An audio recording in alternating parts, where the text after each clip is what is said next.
Celtic Football Club were about to celebrate their 100th birthday. I'd always seen that 88 above the stadium, and I was playing, for the club that I'd supported as a boy. It's in such an important year. Most of us were supporters, fans who were fortunate enough to be able to play.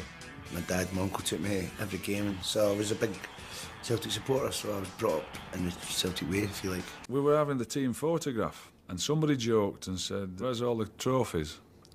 Because usually Celtic's team photo's got a trophy on it, I would imagine. Well, it has. And that year there was nothing. In the summer of 1987, Big Billy was back home celebrating the 20th anniversary of the Lisbon Lions European Cup win when he received a telephone call from Celtic chairman Jack McGinn. All I was establishing was if the position became available, would Billy be interested? He was, and the rest is history. Fans hoped for big-name signings. Instead, in came an unknown from Sheffield Wednesday, Chris Morris, a veteran midfielder from Aberdeen, Billy Stark, and a teenager from Motherwell called Andy Walker. The first game of their 100th season, Celtic were away to Morton. And lo and behold, Andy Walker scores 2, Billy Stark scores 1. Terrific, because that's new players in your team. First game, they've broken their duck. Maybe established a wee bit of a relationship with the fans, so you're on your way to something. The season was still in its infancy when Rangers arrived at Parkhead on August the 29th. But this Celtic team were growing up fast. The new boy from Aberdeen snatched the only goal of the game in the 5th minute. There's a nice dummy, Billy Stark has scored! The fans were jubilant and Celtic went top of the league. But the team were then knocked out of the UEFA Cup by Borussia Dortmund. And later in September, it was more a case of trouble than treble, when they went out of the League Cup as well, losing 1-0 at Aberdeen. Out of 2 cups already, the team had also lost pole position in the league to Hearts, and the manager realised he needed to strengthen the squad. Enter Frankie Boy. And he was a dyed-in-the-wool Celtic fan. I was engaged to a pastry girl and I used to go out with our pals. McAvenny was a one-man publicity machine. But with the team's first visit of the season to Ibrox, even Macca couldn't have foreseen the headlines which were about to ensue. McAvenny and Woods were sent off. Graham Roberts went in goal. It was not his natural habitat, and Andy Walker sensed as much. It's Andy Walker going through and Roberts. No mistake this time. Celtic are in front. Rangers had turned to butcher meat for Celtic. First, Big Terry scored an own goal. That's the second. It's an own goal from Terry Butcher. And then got himself sent off. Butcher will be in serious trouble. Celtic could only blow it, and you'll never guess what happened next. Unfortunately, Rangers came back. Now McCoy's a great chance for Rangers. Again, the last chance perhaps for Rangers. The chance is on for Goff. Richard Goff makes it 2 apiece. But the story of this old firm clash wasn't over. And McAvenny, along with Woods, Butcher and Roberts, were hauled into court.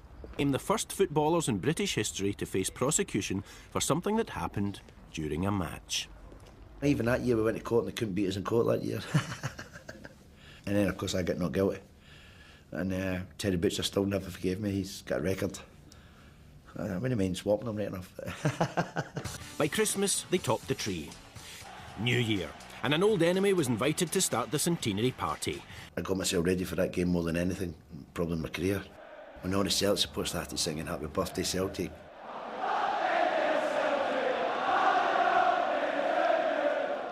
It was like incredible, I was nearly in tears. After the singing came the dancing.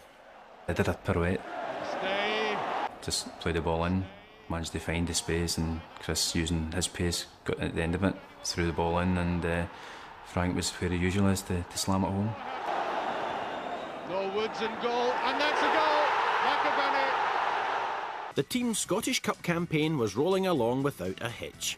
On the way to the semi-final, Celtic had beaten Stranraer, Hibs and Partick Thistle without conceding a goal. Celtic had a chance to later rest Rangers' title hopes. Paul McStay scored a wonder goal in the second half to give us a goal lead. There's Paul McStay! Jan Bartram got an equaliser. It was a corner from Tommy Burns, a bit height. Anton comes in, and of course he's got a head like a 10-bob bit. He powered it towards me, and it didn't hit my chest, that everyone famously said it did. It hit me right on the shoulder, right on the bone, and deflected into the net. We knew that a victory on that day was going to go a long way towards winning the championship. The title dream was over for Rangers, and Celtic could turn their thoughts to the other half of that double, the Scottish Cup. The semi-final at Hampden was against Hearts, by now also their closest challengers in the league. But the Jam Tarts scored first. It's in! It's a goal! With just 3 minutes to go, Hearts were still on course for the cup final, but Big Billy's team refused to give up on their double dream. I think there are 10 Hearts players on the picture, and only me. It's gone in! Mark McGee! With the game now in injury time, the team had just one last chance. It was a high ball from Frank McAvenny. Henry Smith couldn't hold it, and I roofed it. And from being a team that was dead and buried, all of a sudden we were in the Scottish Cup final. They were unbeaten from October to mid-April and were in a position to clinch the title with a win at Hearts, with 4 games still to go. In fact, they failed at Tynecastle, but the silver lining to that cloud was that they could win it the next week at home against Dundee in front of their own fans. I nearly scored as well, and Chris Morris took it off my toe. It's Rogan! That must be a great chance. Must be yes. Morris!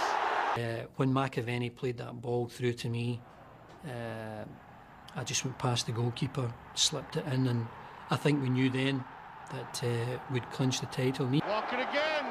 Oh! 2 in about 45 seconds. And there it goes.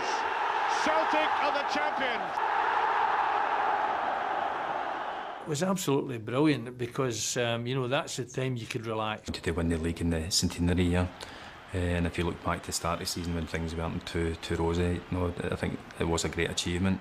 I think we knew also as a team, that team would be remembered forever in Celtic's history as the team that won the championship in the centenary year. So it was a great feeling for everybody involved. And obviously a very proud moment for myself, and that's why I'll always say it was, you know, the proudest moment of my career as far as being a Celtic player. We wanted to cap it all by winning the double. We were up against Dundee United. Gallagher's goal! The dream of a centenary double was slipping away. Mark came on and started knocking the defenders, and all of a sudden, he went into the goalkeeper, and the goalkeeper missed it. That's a better one, a equaliser. McAvenny. I remember saying to the referee how it go, and he says, oh, about a minute. And of course it was about not the part, and we got a corner. Well, what corner? The lower one this time. It must be. McAvenny. 30 seconds from the end, McAvenny does it. It took me about 10 minutes to get back to the halfway line. And it was the perfect way to end the season. We'd won the title in the club centenary year. We'd now won the Scottish Cup.